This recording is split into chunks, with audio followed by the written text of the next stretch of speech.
sur les figures de base du bilboquet. Donc première figure, le classique, tout con. On laisse la boule suspendue au bout de la ficelle, bien droite, bien équilibrée. Pour l'équilibrer, on peut la poser par terre. Ensuite, il faut la soulever légèrement. Et hop, on la tire tout simplement. Et on la plug. Un petit peu plus compliqué, le schmorbluck. On donne un balancier. Et au bout du deuxième balancier, on la tire un petit coup en arrière pour venir la rattraper. Elle a donc fait, on est bien d'accord, elle a fait un tour en l'air. Voilà. Quand on en est là, on peut faire le pop 3-6. Là, ça se complique un petit peu. On fait faire un tour à la boule depuis le plug jusque sur le plug. C'est pas très difficile non plus. La boule carrée des Bilbo Style permet de bien voir la rotation et de plugger plus facilement.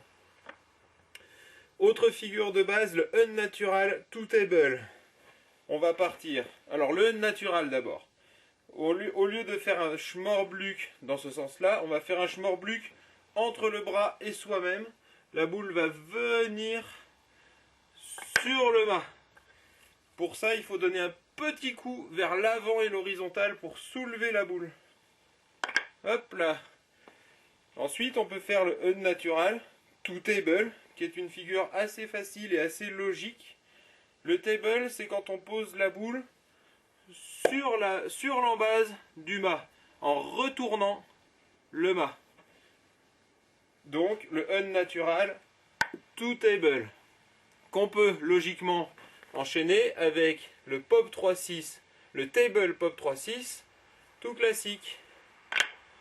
On part de l'embase du mât, on lance avec la boule qui tourne vers soi, ce qui permet de voir le trou. À ce moment-là, on voit déjà le trou et on plug. Alors, dans les figures historiques, qui sont pas très difficiles et toujours basées sur le même principe, on a le Prost. Donc le Prost, on boit un coup et on jette par derrière l'épaule. Donc on jette la boule derrière l'épaule. Le truc, c'est d'arriver à ce qu'elle vienne en tension après un demi-tour, exactement, clac, elle est en tension. Elle fait un tour de ficelle et ça se termine comme un schmorbluck. C'est très con. Voilà. Pour bien réussir ça, il faut faire un mouvement ample et bien avoir la boule en tension au bout de la ficelle, bien stable. Ensuite, on a le handplant. C'est toujours la même chose. L'objectif, c'est d'avoir la boule qui soit au bout de la ficelle très stable pour revenir. Sauf que là, on va passer par la position handplant. Ensuite, on laisse basculer le mât par derrière. À ce moment-là, on rattrape le mât, la boule tombe, fait un demi-tour et revient.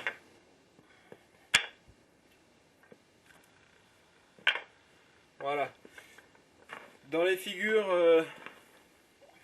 le Pop 3-6 qu'on a fait tout à l'heure, on peut aussi le faire en frontside ou blindside. C'est-à-dire, au lieu de faire tourner la boule comme ça, on va faire tourner la boule comme ça. Pourquoi blind? C'est parce que quand elle finit la rotation, on ne voit pas le trou.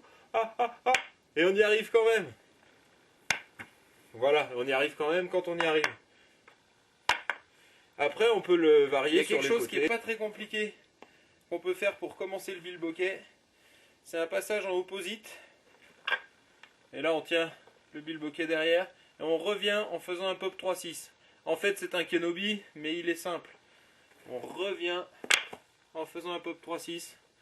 C'est-à-dire que quand on est là, donc on jette. En jetant, on rattrape le mât tout de suite. La boule fait un tour.